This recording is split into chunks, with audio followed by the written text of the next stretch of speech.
بسم اللہ الرحمن الرحیم۔ السلام علیکم ورحمۃ اللہ وبرکاتہ۔ میرے پیارے اسلام بہن بھائیوں، نبی کریم صلی اللہ علیہ وسلم نے فرمایا، جب جنازہ تیار ہو جاتا ہے پھر لوگ اس کو اپنے کندھوں پر اٹھا لیتے ہیں، تو اگر وہ مردہ نیک ہو تو کہتا ہے کہ مجھے جلدی لے چلو، مجھے جلدی لے چلو۔ اگر نیک نہیں ہوتا تو کہتا ہے، ہائے ہلاکت، میرا جنازہ کہاں لیے جا رہے ہو؟ اس کی آواز کو انسان کے سوا تمام اللہ کی مخلوق سنتی ہے۔ اگر کہیں انسان سن پائیں تو بے ہوش ہو جائیں۔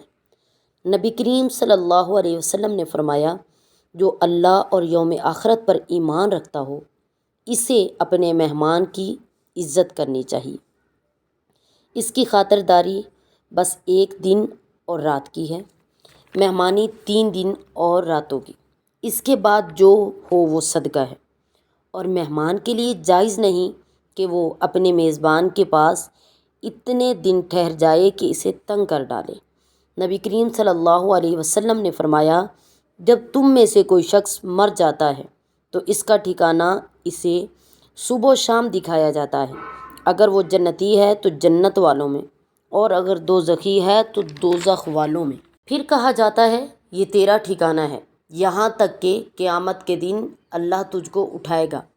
نبی کریم صلی اللہ علیہ وسلم نے فرمایا، جانتے ہو چغلی کیا ہے؟ صحابہ کرام نے کہا، اللہ اور اس کا رسول صلی اللہ علیہ وسلم بہتر جانتا ہے۔ فرمایا، کسی کی بات دوسرے شخص کو اس طرح بیان کرنا کہ ان کے درمیان فساد برپا کر دے۔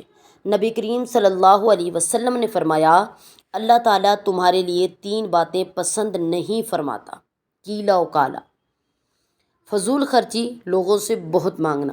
حضرت امام جعفر صادق علیہ السلام ارشاد فرماتے ہیں، جب کوئی مومن اپنے دینی بھائی پر جھوٹا الزام لگاتا ہے، یعنی تہمت لگاتا ہے، تو اس کا ایمان اس طرح ختم ہو جاتا ہے جیسے نمک پانی میں گھل کر ختم ہو جاتا ہے۔